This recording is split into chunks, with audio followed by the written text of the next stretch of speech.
Chapter 34, The Meal, Antony's POV. If Antony's heart could still pound, he had no doubt it would have been thundering away as he fled his rooms.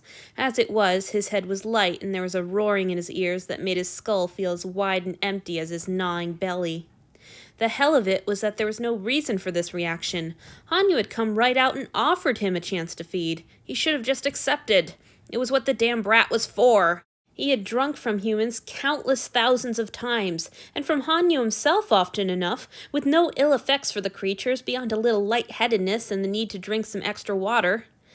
Except that the last time he had fed from Hanyu, the boy had gone heavy and boneless against him, and for a brief, appalling moment he had thought, "Oh no, not again, please not this, I can't, not again!" And now, the thought of drinking from Hanyu made him want to throw up, and curl up into a ball and hide, and run away screaming. The last idea, he supposed, was close enough to what he'd just done.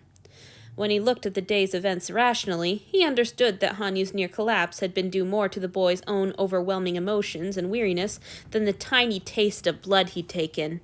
But every time he drew close to Hanyu's willingly offered throat, rationality took a screaming leap right off the side of the ship.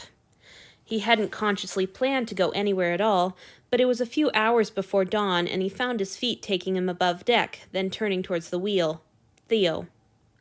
Sure enough, she was standing there, arguing with her new woman in Sergish, while one of her older offerings stood by and watched with mingled shock and disapproval. The man dropped down when he caught sight of Antony, which brought Theodora's half of the argument to an abrupt halt as she looked up and waved at him in greeting. The barbarian woman kept yelling for a few moments longer. By the time she subsided, Antony had joined them. "What's wrong?" Theodora asked.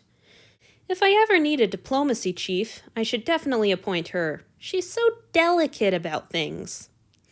Antony had been ready to spill all his troubles to her, but he felt self-conscious with the glaring woman and prostrate man both able to see and hear everything. "I see your desert flower is as sweet and tender as ever," he said instead, gesturing to the woman. "Gyuri," Theodora corrected. "She thinks I should teach her to steer and navigate like the others. I think if I did that, she would drive us into the first reef she could find." Judging from the way the woman was glowering at him, Antony couldn't help agreeing with Theodora's assessment. What bewildered him was the fond, proud way she said it. "Get up, Joji," Theodora instructed. "Antony, you remember my friend Joji?" He did not, but he nodded to the old man and smiled politely. Judging by the startled look Joji shot back, his smile looked about as convincing as it felt. Damn, he needed to talk to Theodora without a crowd, but that was always difficult on this cursed floating matchbox, and right now his thoughts were short and frayed and it was hard to concentrate. He sent a pleading look at Theodora, but she just stared back in confusion. Of course, for all her many virtues as a friend, Theodora had never been able to grasp unspoken requests. "If it pleases my lord," Joji said suddenly with a shallow bow, "I could steer while you and Lord Antony return Gyuri to her room." Antony could have hugged him. Theodora, bless her, seemed to take the hint. She looked from Joji to Antony and back again, then smiled broadly. "Thank you, Joji. What would I do without you?" The man preened happily under her praise, as if he were no older than Hanyu. Then Theodora said a few words in Sergish and put a gentle hand on Gyuri's arm. The woman jerked away from Theodora's touch, spat something back at her, then marched stiffly ahead with her chin raised high. Theodora and Antony followed in her indignant wake. "She understands more Taishan than she lets on," Theodora said. She was speaking the long, alliterative words of their own mother tongue. Antony was overwhelmed by a sudden wave of emotion at the sound of his native language, which was ridiculous. He heard it all the time. But right now, in his current state, in the low, husky voice of his lifelong best friend... "All right," Theodora said, interrupting his thoughts. "I'm not wrong. Something's upsetting you." "Yes." Antony drew in a jagged breath he didn't need, simply for the moment it gave him to get his thoughts in order. "I think I broke." "You broke?" He quickly recounted what had happened after he had caught Hanyu digging in his chest, then finished with, "And now I get frightened every time I try to drink from him, and so I'm going to starve to death because I'm an idiot." "How long has it been since you ate?" Theodora asked. "I had a sip when he slumped over on me, but other than that..." He racked his mind. 5 days? Oh, that's not good." They'd arrived at her door. Gyuri pulled it open and marched through. She tried to slam it in their faces, but Theodora put out a hand and stopped it easily, gesturing for Antony to enter ahead of her. Yuri huffed and stalked away. Antony hadn't expected to find Theodora's tiny common area empty. There was always an offering or two. How she endured the crowd was beyond him. Still, he was surprised to see 5 men sitting at the huge table that dominated the space. Prince Nene raised her blade and— "Is that you, Theo?" One of the men, sitting with his back to the door, closed a book he had been reading from. "Sorry for moving ahead without you, but Kenta was whining to hear how the battle ended, and you did say you'd read it 100 times, so—" The man's voice broke off as the others began wriggling out of their chairs to make their bows, and he whirled around and paled at the sight of Antony. "Sit down, everyone," Theodora instructed. "And Bunta, don't worry about it. I've told you you don't have to wait for me." Theodora gestured Antony to a seat at the table. He accepted, then descended into a moment of panic as he tried to deduce the right amount of eye contact he should make with the wide-eyed man across from him.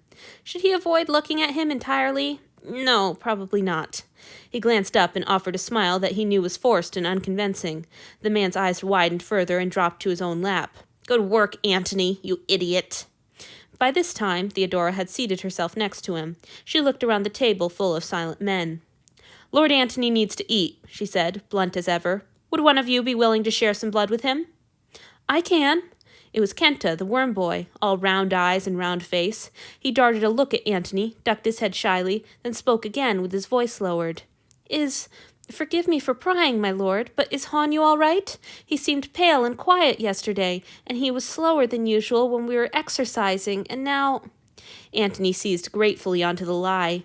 "He's having some trouble sleeping through the night if I'm in my rooms, so he's not getting enough rest. It'll be all right. I just don't want to make it worse by feeding from him." Kenta's face cleared. "Oh, I see. That's kind of you, my lord."